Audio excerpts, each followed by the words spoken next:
My grandmother, she was beautiful. She was very beautiful. We come from a line of very beautiful women, and like there was something about her, like you didn't fuck with my grandma, like you know what I mean? Like she just had this presence like that was like unfuckable with. Like you didn't swear in front of her, like you just were like on your best behavior when you were around my grandmother. But I can be honest, like I've never actually heard her swear in my entire life. You didn't swear in front of her either. But I remember one time I made her swear. My mom tells me the story. Well, told me the story when she was alive. She is no longer with us, and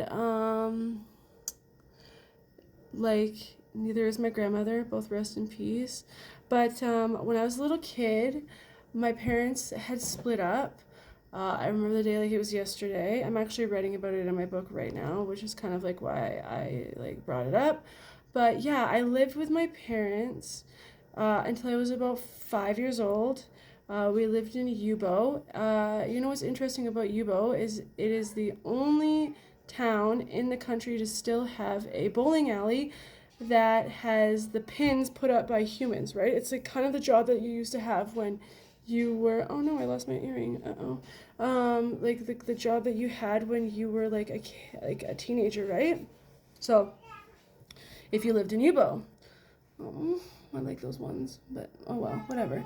I digress. Anyways, so my dad, I wake up from a nap, and my dad and my mom are gone, and I'm like, where are they? I'm like 4 years old. I'm like, this is like scary. And then my mom comes in. I'm like, Mom, where's Dad? And she's like, oh, he's not here anymore. He's not gonna be with us. And like, I was confused, but like I understood what she meant. You know, like I was a smart kid, so I got the gist of it. Like my parents had split up. And like I don't really remember anything about my life after then. Like I don't remember moving to my grandmother's house or anything. But we ended up at my grandmother's house, and her house was like one of those places, like a place for everything and everything in its place. Like it was really well taken care of. Um, like it was beautiful. Like it was Dusty Rose. Like everything in her, like her carpets were Dusty Rose. Like her curtains were Dusty Rose. Like the little napkin holders were all Dusty Rose. Her furniture was like black with like pink Dusty Rose flowers all over it. Like it was bougie. It was like 90s as like 90s can be, right? She like was very like up with the trends and stuff. That's one thing I liked about my grandmother. She was like very beautiful in like every aspect of her life. Like she just like radiated beauty around her. And like you just didn't fuck with my grandma in any way. Like you didn't cause her any grief. Like you didn't mess with her. But like she had a 3 bedroom trailer in Duncan before they viciously turned it into a RV lot and shoved everybody out of the only home that they knew. Some of these people had been living there for like 60 years. Like fuck, it pisses me off that everybody had to leave. But like, you know, it's in the past. Anyways, she had 2 bedrooms. We all slept in the 1 bedroom, 2 spare bedrooms, and the other one we were not allowed to go in because it had a waterbed. And I was the kind of kid that was like, I want to be on this waterbed. Like it was like the fucking greatest invention since sliced bread. But my grandmother knew better. Like, do not go near this waterbed. And of course, I went near the waterbed, and my better instincts got the best of me. And I went into the kitchen and I took 5 or 6 toothpicks and I poked them into the waterbed. And I was watching the water stream out, and eventually it got boring, so I covered it with a blanket and I walked away. And of course, I got scolded for that. And I guess my grandmother said the F word to my mom in regards to like what happened there.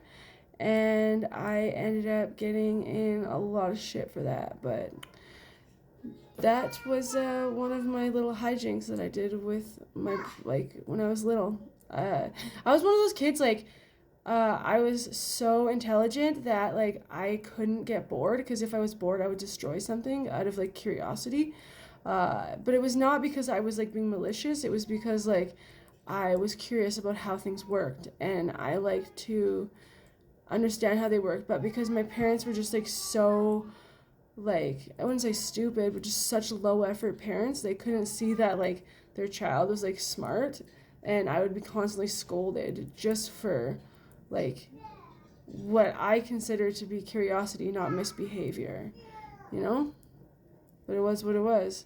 They didn't stimulate my mind enough and left me alone, thinking that I was like capable of being left alone. And then I got in trouble for their negligence, in my opinion. So, uh, yeah, but I pissed my grandma off, and that's the one and only time I ever pissed my grandmother off.